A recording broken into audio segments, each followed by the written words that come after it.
Histórias assustadoras, serial killers, a gente acaba vendo muito lá nos Estados Unidos, né? Só que lá em 1860 teve um caso que aconteceu aqui no Brasil, um caso bem macabro que a gente vai abordar nesse vídeo agora pra vocês. Um caso que aconteceu lá nas ruas de Porto Alegre em 1863. Like se curtir, se inscreva no canal se gostar desse tipo de conteúdo e bora, vamos começar o vídeo.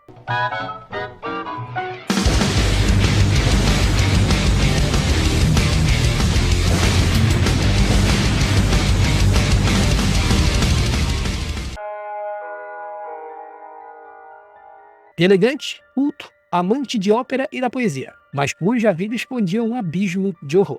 Ele se chamava José Ramos, nascido em Santa Catarina. Aos 15 anos, ele feriu seu próprio pai mortalmente durante uma briga familiar. Um trauma tão forte que o fez fugir para Porto Alegre, onde se tornou inspetor de polícia, comprou uma casa na rua do Alvoredo e se integrava à alta sociedade do local.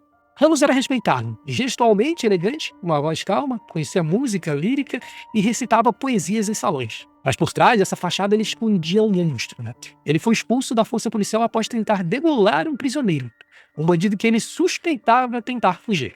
Suspeitava, hein? Somente suspeitava. E depois ele veio a passar a atuar como informante. E então surge Catarina Pause. Quem é Catarina Pause? Ela era uma húngara de origem alemã, nascida lá na Transilvânia, que aos 15 anos sofreu um terrível trauma. A Revolução Húngara, lá de 1848, teve muitos abusos e assassinatos em sua família.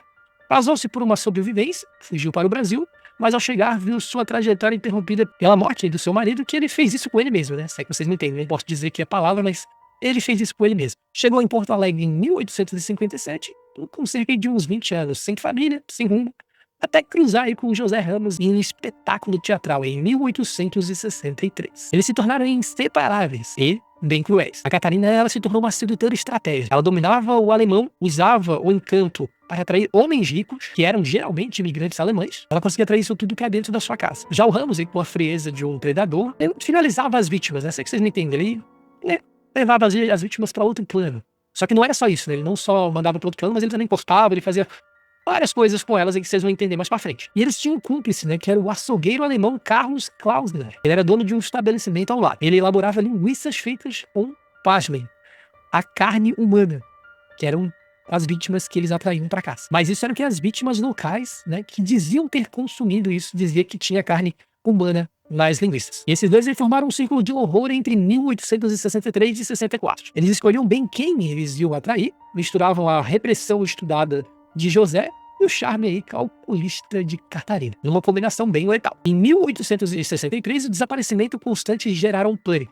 Klausner, que era o açougueiro cúmplice, temendo ser punido, decidiu fugir para o Uruguai. Mas o Ramos acabou não deixando, né? E também levou ele para outro plano. Enterrou no quintal da própria casa dele. A investigação se acelerou em 1864 depois de que dois homens, um caixeiro viajante e um comerciante português, sumiram após visitar a casa de Ramos. A polícia encontrou o corpo no porão e ossos no poço, inclusive dos desaparecidos e do próprio açougueiro, o Klausner. Alguns itens pessoais macabros, como troféus mantidos por Ramos, foram apreendidos. E a Catarina, presa em outro caso, confessou 6 assassinatos e admitiu a fabricação de linguiça com carne humana.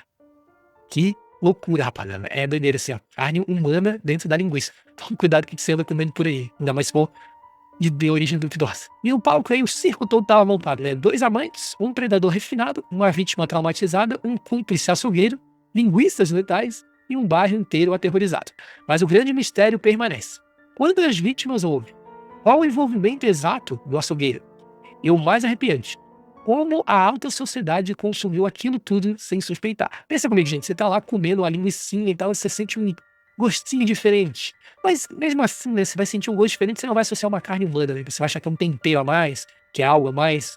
Não sei, eu só sei que a história é muito doida e aconteceu isso no Brasil, gente. Não foi nos Estados Unidos, não foi em outro lugar, aconteceu no Brasil. O que vocês acham dessa história? O que vocês entendem, né? E ainda mais ainda que eles são o Ramos, ele era da alta sociedade, então assim, o que leva as pessoas a chegar a esse ponto, né? Ele já tinha um lado meio pra isso, né? Quando ele tentou degolar ali o cara que ele suspeitava que ia fugir. Ele achava que ia acontecer. Imagina se o cara tivesse fugido mesmo, então já, né, o cara não ia nem conseguir passar do portão, ele já teria levado ele para outro plano, né? É bem complicado. Eu ainda não entendo a frieza dessas pessoas de cometerem tamanho entre atrocidade. Eu não consigo associar como que a cabeça consegue lidar com isso, né, de uma maneira tranquila. Não lida de uma maneira tranquila com a pessoa, assim, já não tem uma cabeça muito legal, né, mas se torna aquilo ali pra cabeça dele, naquele momento, se torna normal. Então eu não sei, sinceramente, eu não faço ideia de como pensa um tipo de pessoa assim, é muito estranho. Galera, eu vou trazer mais vídeos sobre serial killer, vou tentar ver alguns outros casos aqui no Brasil pra trazer pra vocês, trazer casos dos Estados Unidos, que são os mais famosos aí, tem muita coisa interessante lá, então eu vou trazer alguns vídeos pra vocês. Então não se esqueça, deixa o like, se inscreva no canal pra mais conteúdos assim, isso vai ajudar a gente a crescer cada vez mais aqui no YouTube. Deixa nos comentários o que você acha desse caso, se você já tinha ouvido falar, se é a primeira vez, o que você entende desse caso aqui. Deixa aqui nos comentários abaixo que eu também vou ler, beleza? Então, galera, até o próximo vídeo. Um grande abraço. Fui!